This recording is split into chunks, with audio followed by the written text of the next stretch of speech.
For 2 years, I sent my grandmother $150 every month out of a budget that barely had room to breathe. I ate rice and beans 3 nights a week so she could have comfort. I wore a coat with a broken zipper held together by a safety pin. What I didn't know, what I was not allowed to know, was that my father had been collecting that money and she hadn't seen a dollar of it because she couldn't. She was already gone. Let me back up. My name is Nyla Adams, 34 years old, accounts receivable at a medical billing company in Jacksonville, Florida, raising my daughter, Amara, alone. 6 years old, Amara was, with her great-grandmother's forehead and her great-grandmother's habit of humming while she worked through a puzzle. I noticed it every time it made my chest do something complicated. I am good with numbers.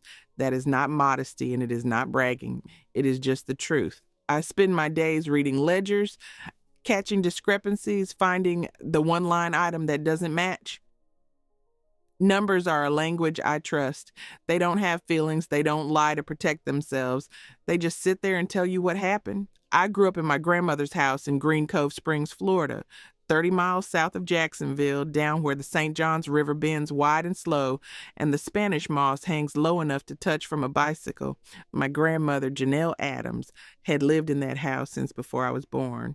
Moved in when I was 4 years old. Lived there until I was 16.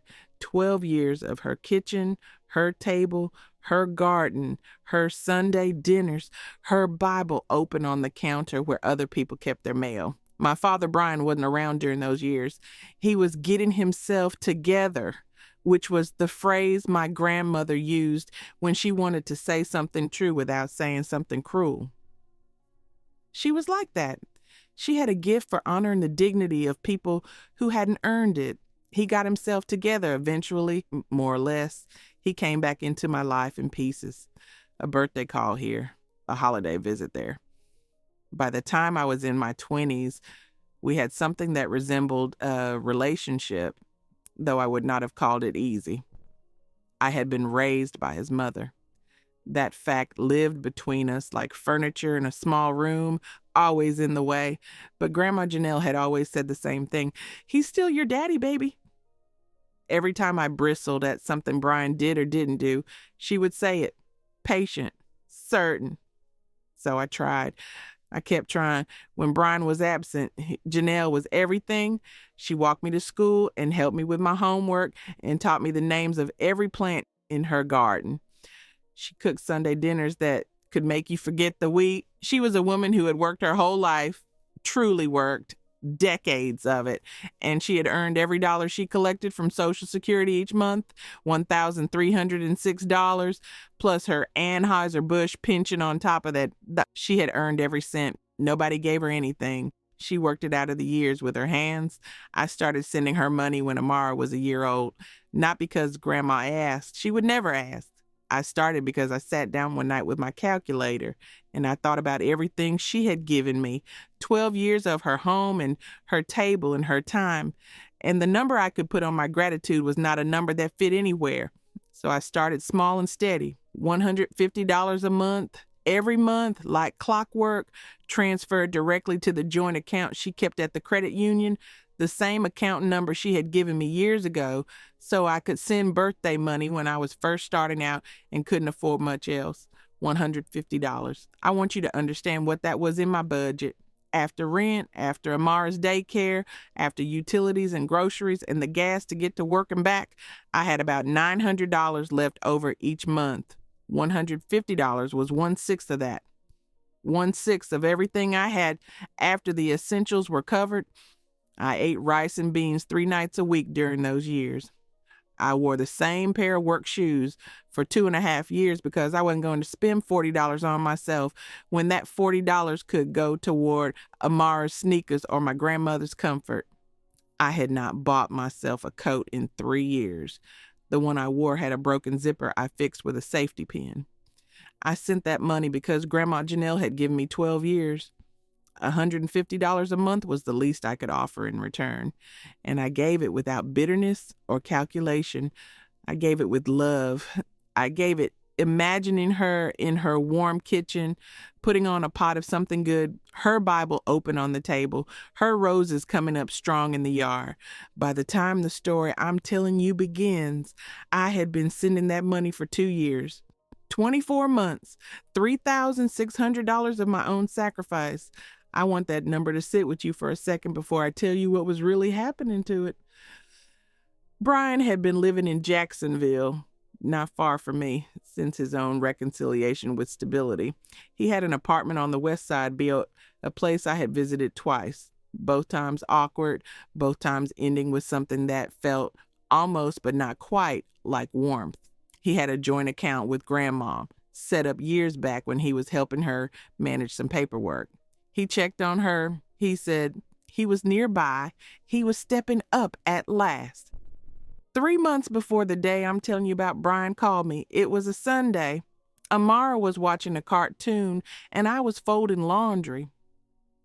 I've been meaning to tell you, he said. Mama's moved. She's at a nursing home over in Gainesville. They've got a good program for her, good doctors on staff. She's settled in real well. I remember I stopped folding. When did this happen? About 2 weeks ago.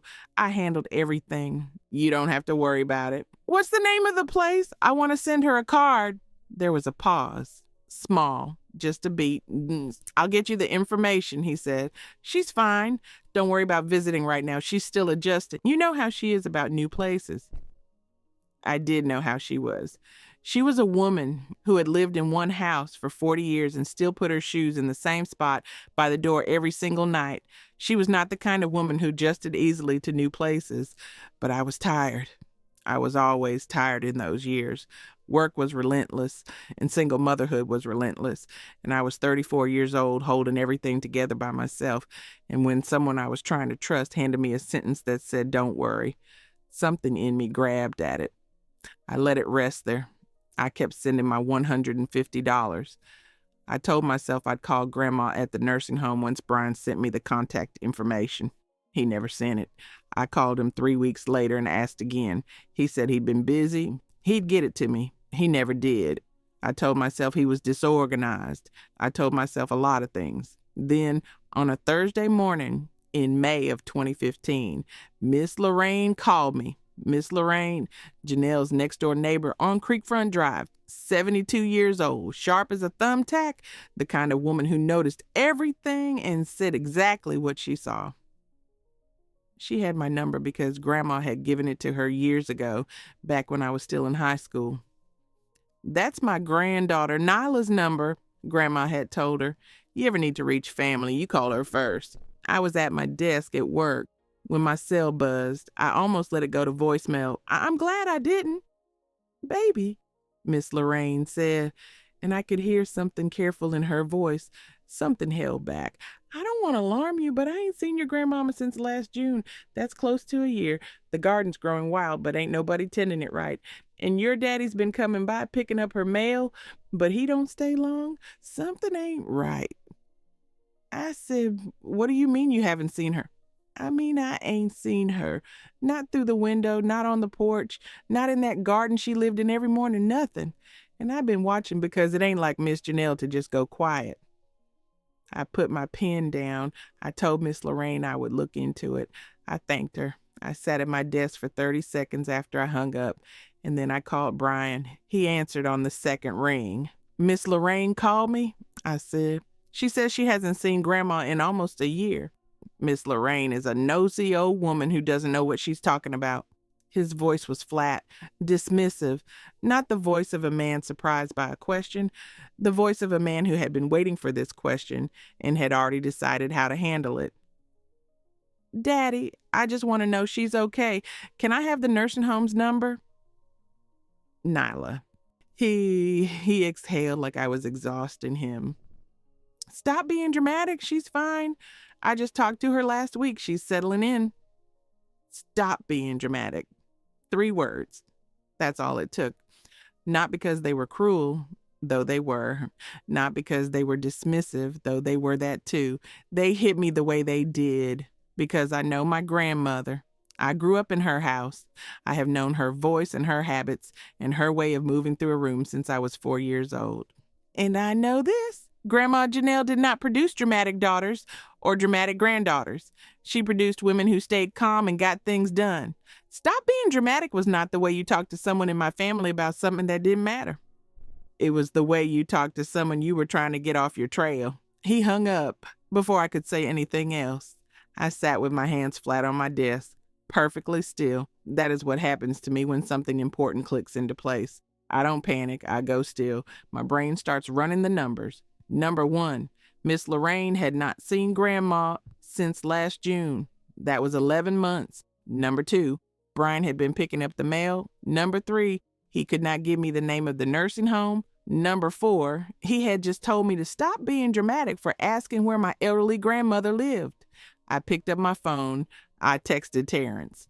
Terrence is my cousin on my mother's side, 38 years old, IT security analyst, sharp and steady, and the person I call when I need something done properly and quietly. I texted him, I need you to pull some public records for me. Can I call you tonight? He texted back, already done. Call me. I dropped Amara at Terrence's wife's house that evening with a vague excuse about an errand I needed to run. Amara didn't question it. She loved playing with their daughter. I drove south with my hands at 10 and 2 and my jaw set. 30 minutes later, I turned onto Creekfront Drive. The garden was the first thing I saw. It was May, and the roses Grandma tended every single year should have been pruned and coming in strong. Instead, they were wild, overgrown, beautiful in the desperate way of things that haven't been loved in too long. The tomato plants in the side bed had put out fruit that split and rotted on the vine. The herbs by the front walk had bolted to seed. But in the back corner near the fence line, there was a bare patch of earth. No plants, no weeds, just dark, turned soil, maybe 6 feet long and 3 feet wide. Every other square inch of that yard had something growing in it. Grandma had planted every inch herself. She did not leave bare patches. I stood in the driveway for a long moment. The late afternoon was still warm, the way May evenings in Florida hold their heat. The house was quiet. Grandma's car was in the garage. I could see the edge of it from where I stood. I went around to the back. I looked at that patch of soil. Then I knelt down and pressed my palm into it. Soft, loose, turned recently. Not the packed, settled earth of a yard that had been sitting undisturbed. I pulled my hand back. I looked at the dirt under my fingernails. Grandma had taught me what healthy garden soil felt like, what it smelled like when it was right. This was something else. I did not know yet what I was kneeling above, but my body knew before my mind caught up, because I sat back on my heels in Grandma Janelle's garden on a warm May evening. And for the first time in my life, I could not make the numbers add up. My grandmother's car was in the garage. Her mail had been picked up by my father for 11 months. Her neighbor hadn't seen her in almost a year. And there was a patch of bare, soft, freshly turned earth in a garden where nothing was ever left bare. Brian had told me not to worry. He had told me to stop being dramatic. I stood up. I pulled out my phone. I called Terrence back. I'm in the backyard, I said. Start pulling everything you can find on that joint account. Property records, too. And Terrence. I paused. I looked at that patch of earth one more time. Do it tonight. Before I went inside, I checked the mailbox. Brian came weekly. He had been thorough about that much. But something was stuck in the back corner, a folded cream envelope that had slid too far and been missed. I pulled it out. Bank statement, addressed to Janelle Adams from the credit union. I put it in my purse. Then I went inside. I had a key, had one since I was 16 years old when Grandma pressed it into my palm the morning I left for college orientation and said, "This house is always your home." The key still fit.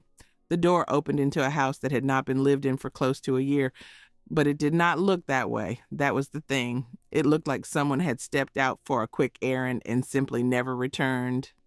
Grandma's walker was right by the door, folded, leaning against the wall in the exact spot she always kept it. Her house slippers were on the mat underneath. On the kitchen table, exactly where it always was her Bible.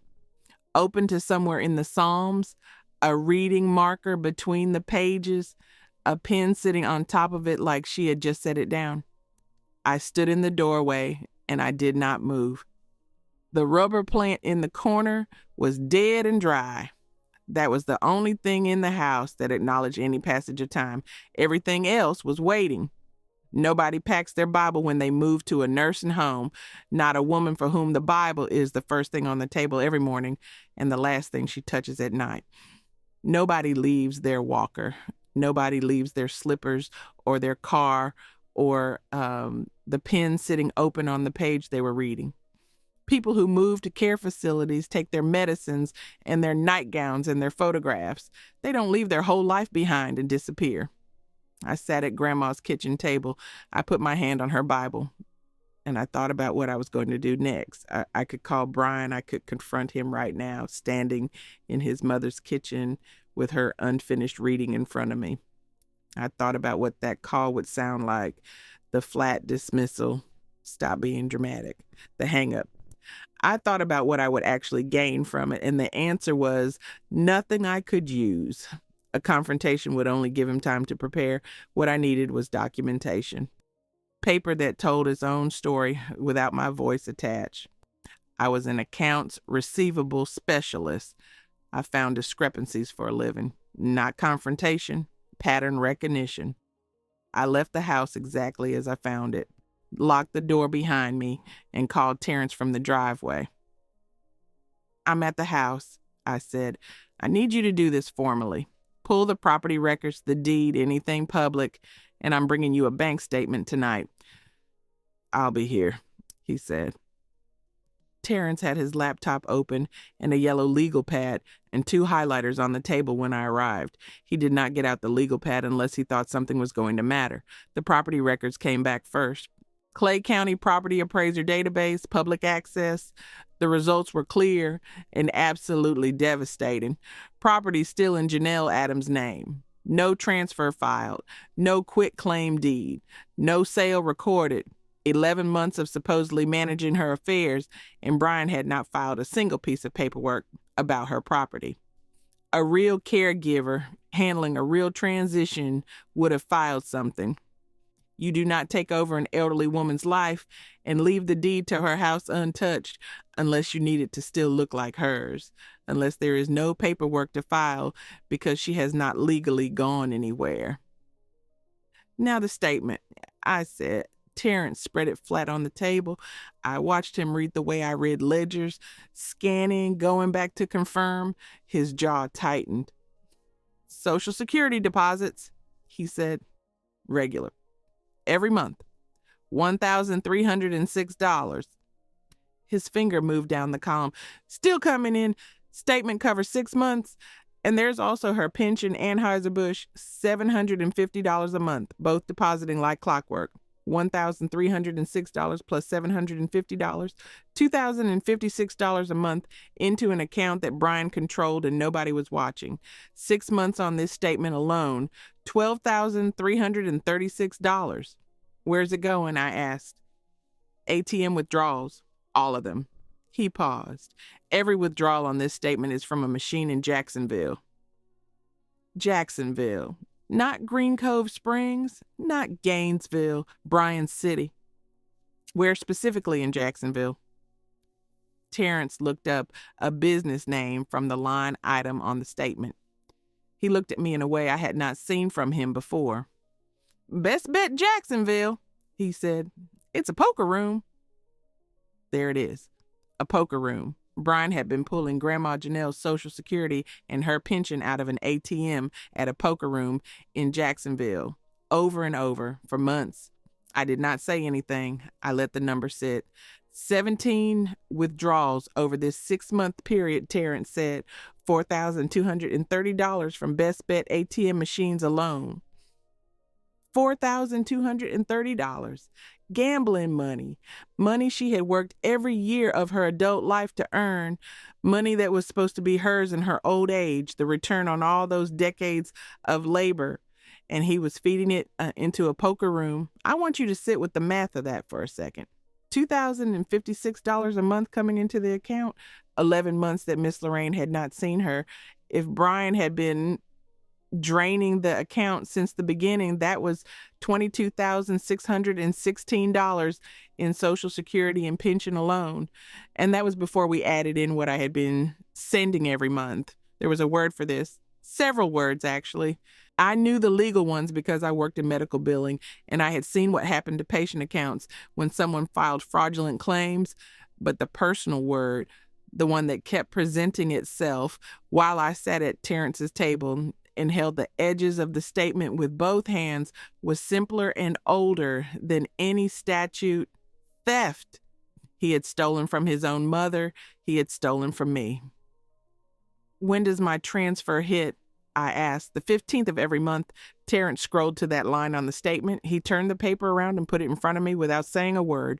My deposit, $150, arriving on a Tuesday. And then 4 hours later on that same Tuesday, an ATM withdrawal from the Best Bet Jacksonville location. $150, exact amount, same account, same day.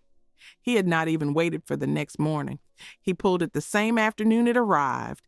I sat with that for a full minute. $150 a month, 12 months at minimum, $1,800 of my own sacrifice money going straight from my account to his pocket to a poker table.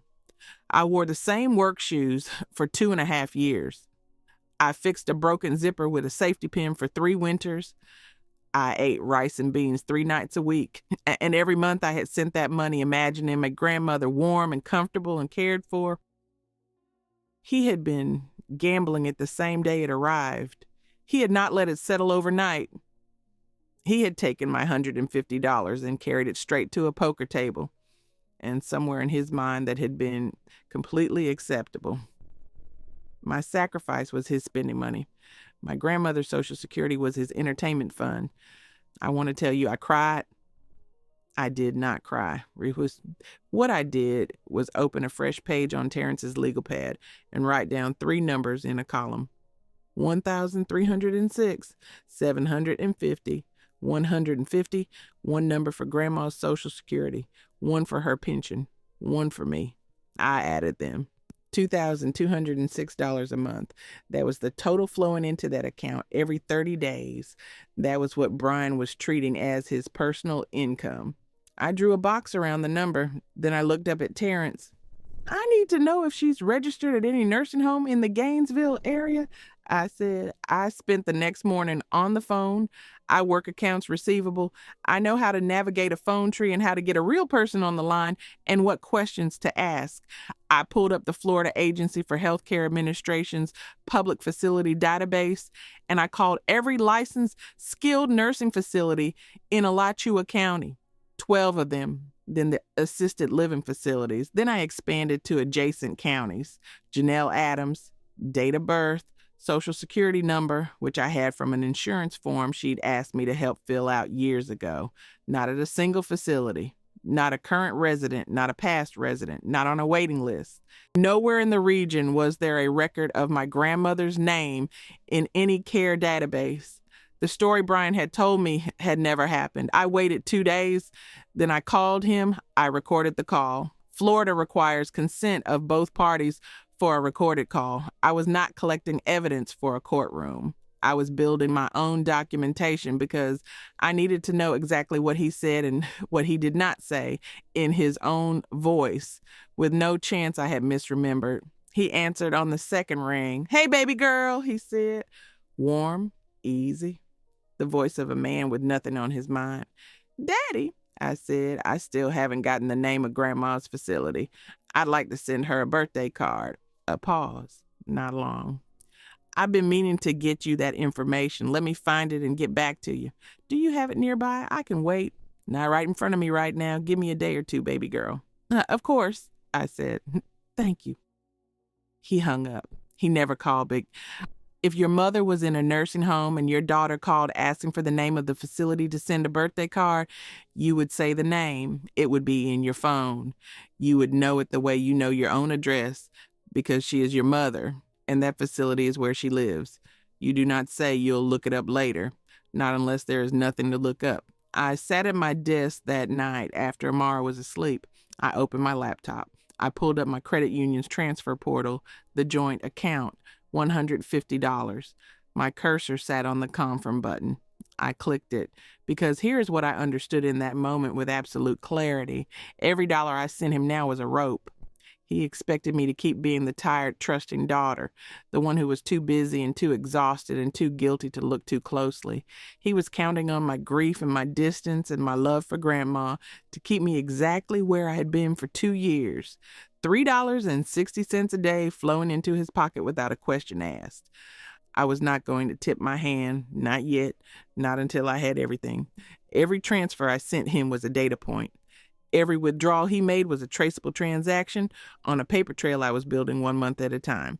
He had no idea I had been inside the house. He had no idea Terrence had the bank statement. He called me baby girl in a warm voice and went on with his life, certain that the investigation had not yet started. Let him think that. A week later, I drove back to Creekfront Drive. I needed the mail carrier. I had timed it right. She was working the block, a woman in her mid-40s in a postal uniform, moving methodically from box to box. I introduced myself, told her I was Janelle Adams' granddaughter. She looked at me with an expression I had not expected. Not surprise, relief, the way someone looks when they have been carrying something they were not sure they were supposed to set down. She said a man came by weekly to collect the mail. Said he had told her once that Janelle was staying with family. Said it had not sat right with her because nobody ever came to the house except him, and the garden had gone so wild. And there was a spot in the back she could see from the driveway approach that looked different from the rest of the yard. What do you mean by different? I asked. The soil, she said. Dark, newer looking, near the fence line. I noticed it a few months ago. A mail carrier with no connection to any of this had independently noticed the same patch of turned earth I had noticed. 6 feet long, 3 feet wide. I thanked her. I got back in my car and I sat at the end of the block with my hands in my lap. I thought about the way healthy roses bloom when the soil beneath them has been recently enriched. I thought about Grandma's roses coming in bright and vivid right next to that patch of bare, dark ground. I was building something larger than a frog case. I could feel the shape of it taking form around me, enormous and cold and still, the way a storm front moves before you can see the clouds. I was not ready to say it out loud yet, even to myself, but the numbers had stopped lying to me and I had no choice left but to follow them. A week later, I went back to Creekfront Drive with a notepad. Mrs. Deacon was on her route. I waited near the end of the block and let her come to me. When she saw me, she stopped.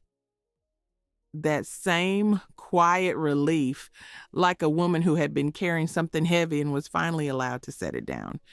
I told her I needed her to write down what she had witnessed, everything. The man collecting the mail, what he said about where Mrs. Janelle had gone, and the soil. She looked at the notepad in my hand. Baby, she said, I've been carrying this for months. Hand me the pen. She wrote it out on the hood of her mail truck. Neat, deliberate handwriting. A man collecting mail weekly.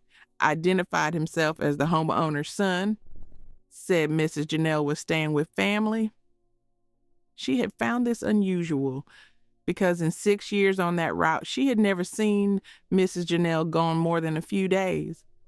And at the bottom, she wrote that from the driveway approach, she had observed an area near the back fence line where the soil appeared disturbed, darker and fresher than the surrounding ground, approximately the width and length of a person lying flat. She wrote what she saw. That is what a witness statement is. I folded the paper into my bag beside the bank statement. Then I used Grandma's key to go around to the backyard one more time. The rose bushes were in thick, healthy bloom along the fence. That had struck me as wrong from the first day. You do not get roses that full from neglect. Something in the ground beneath them had been feeding the roots. The bare patch was still there. No weeds had taken hold yet. The soil was still too recently disturbed, 6 feet long, 3 feet wide. I knelt and pressed my fingers into the edge of the patch. The earth gave way easily, the way it does when it has not yet compacted back to density. I did not dig. That was not my role. My role was to document everything around the perimeter until the documentation was airtight. I took 3 photographs, stood up, brushed the dirt from my fingers, and walked next door. Miss Lorraine answered within seconds. I think she had been watching for me. She put on coffee. She sat across from me at her kitchen table and placed her hands flat on the surface between us. I asked her gently, "Miss Lorraine, did you ever see anyone in the backyard at night?" She was quiet for one long moment. "4th of July weekend," she said. 2014. I couldn't sleep for the fireworks. Got up to get some water, looked out my back window. Your daddy was out there. And that Derek. I went still inside. "Brian's boy," she said. "The other one. From before you."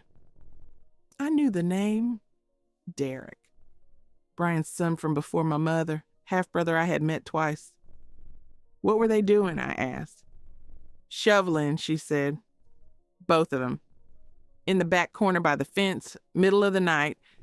They didn't put anything in. No plants, no landscaping. They just moved earth. I watched from my window till past 3 a.m. Fell asleep in my chair. When I woke up, they were gone and the sun was almost up." The kitchen was very still. She had been carrying that alone for 11 months. I reached across the table and covered her hands with mine. She gripped my fingers hard. This had stopped being a fraud case a long time ago. I had just followed the evidence carefully enough to arrive here without anyone being able to say, I invented what I found. That night, I briefed Terrence on something I had been holding back. Brian had a daughter from another relationship, 26 years old. Name was Keisha. Last seen at a family cookout Grandma hosted the summer before. Quiet on the margins. Find her social media, I said. Anything from around the time all of this started. 20 minutes. He turned his laptop around. October 2014. Keisha's own words on a public post. "Some family secrets aren't mine to tell. Pray for us." 3 family members who knew. Not one had called me. Terrence pulled her phone number from her public profile. I called her the next morning. She answered on the 3rd ring. When I said my name, the silence on her end lasted a long time. Then she broke. She said Brian had told her in October of 2014, said Grandma had fallen in the house and he had found her too late, said he had panicked and called Derek and they had handled it. That was the word she used. Handled it. She had been 25 years old. She had been carrying it alone for 11 months. I held my composure for both of us. The following Saturday morning, I drove to Brian's apartment on the west side. Early, unannounced. My cover, the trusting daughter stopping by, wondering if he had any of Grandma's old recipes, the kind of visit that offers no threat. His building hallway door was propped for the heat. His apartment door was cracked a few inches. I heard his voice before I reached the door. Speakerphone. I stopped in the hallway. I did not knock. Brian said, "The pension and the Social Security keep hitting. I'm not worrying about it." Derek's voice through the speaker, low, laughing, then Brian again. "Mama been paying my bills better dead than alive. All she had to do was die in the right place." He laughed. Derek laughed. I turned around. I walked down the hallway, down the stairs, into the parking lot. I got in my car and closed the door. Quiet. Not rage. Something colder, something final. The feeling of a door closing in a room you will never walk into again. 11 months. I had kept sending the transfer. I had kept saying thank you. I had played the trusting daughter so thoroughly that he said that out loud, laughing with his door cracked open. Let him think he was safe. I sat in my car, and then I called Terrence. "I heard him," I said, in his own voice. "I need the best attorney you know. Elder law, fraud, federal case experience." "Denise Washington," he said, without hesitation. "Sharpest elder law attorney in Jacksonville. She has worked federal cases. I'll text you her number right now." I wrote the name on the back of my hand in ink. Denise Washington, the bank statements, the property records, the recorded call, Mrs. Deacon's written account, Miss Lorraine's account, Keisha's confirmation, 11 months of documented withdrawals, and now the sound of Brian's own voice in his own apartment telling his son that his mother was worth more to him dead. The rope was ready. Now I needed the person who knew how to use it. Denise Washington did not have a waiting room that made you feel small. She had a conference table with good light, and she let you finish talking before she said a word. I laid everything in front of her: the physical bank statement, the property records from Clay County, the nursing home call logs documented by date and facility name, the recorded call where Brian stalled twice and never produced the name, Mrs. Deacon's written statement, Miss Lorraine's 4th of July account, Keisha's social media screenshot, Keisha's phone confirmation. And then I told her what I had heard through a cracked apartment door. She listened without interrupting. When I finished, she picked up the bank statement and held it for a long moment. Then she set it down. This call you recorded, I use it as your personal recollection. The financial records are the hard evidence. The recording supports context, not the case. I nodded. She tapped the statement. The Social Security deposits, how long? 11 months confirmed. Terrence calculated the full running total. $33,292.36, she said. Not a question. She had done the math herself while I was still talking. She set her pen down. Federal matter, theft of government property, 18 United States Code, Section 641, aggravated identity theft, 18 United States Code, Section 1028A. I know the duty attorney at the U.S. Attorney's Office for the Middle District of Florida. I have made this call twice before. She picked up her phone. I will make it today. She delivered the evidence package the same afternoon. 3 days later, a federal magistrate signed a search warrant for the Creekfront Drive property. Search and excavation of the backyard authorized. Brian Lee Adams named as subject of arrest. The rope was no longer in my hands. That should have been the end of the urgency.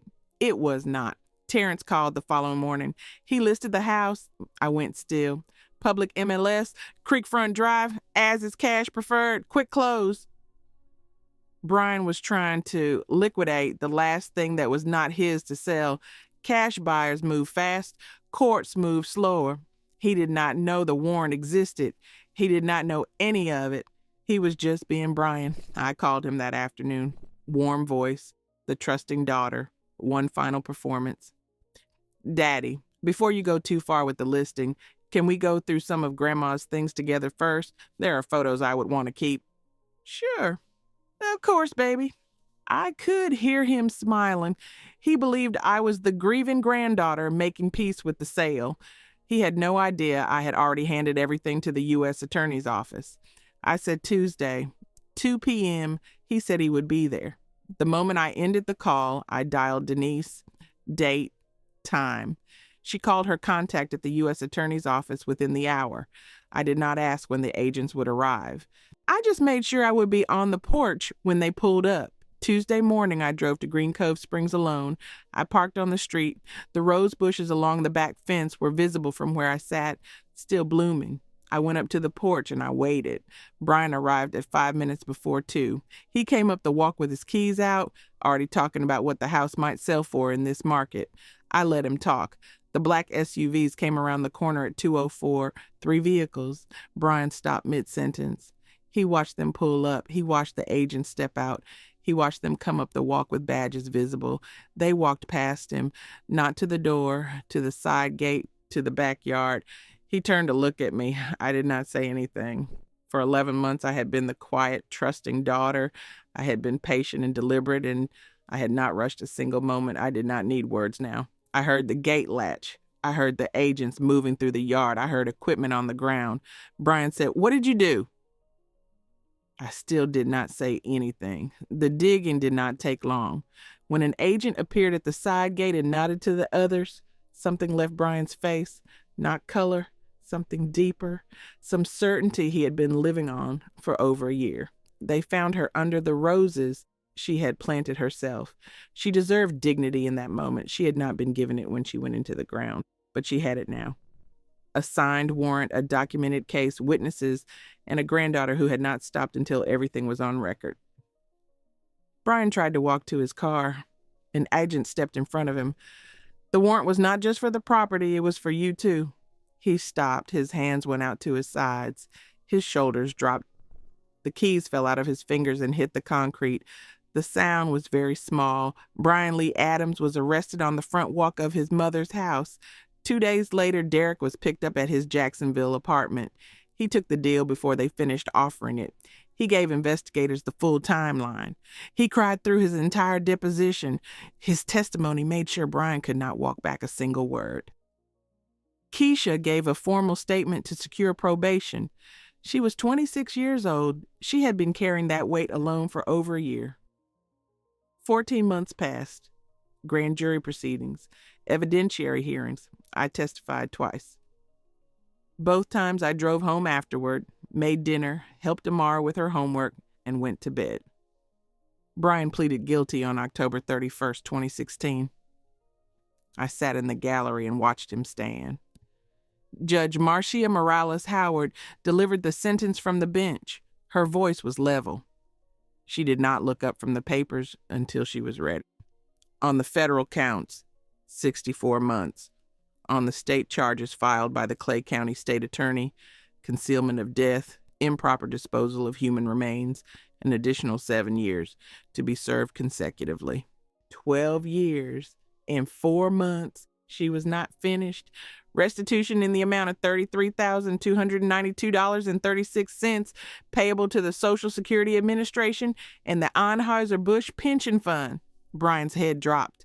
2 lawyers were in that courtroom who had helped bring him there. His and mine both pointed to the same truth. Derek received 4 years federal under a cooperation agreement. Keisha received 2 years probation and 200 hours of community service at an elder care facility in Jacksonville.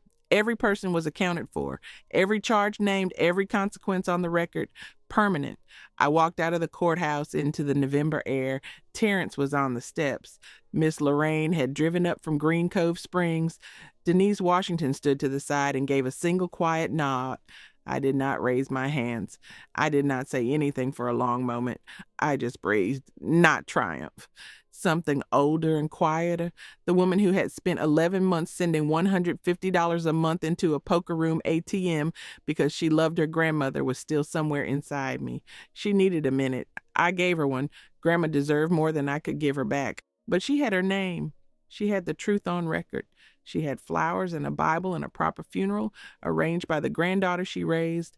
She had justice assigned by a federal judge in the United States courthouse. She had been found. That was what I could give her. I gave her every last piece of it. The Clay County Medical Examiner held Janelle's remains for 4 months. 4 months while they documented everything for the prosecution, every detail of what Brian had done, committed to the official record. I had chosen the casket by August. Simple dark wood, brass handles, the kind Grandma would have called dignified without being showy.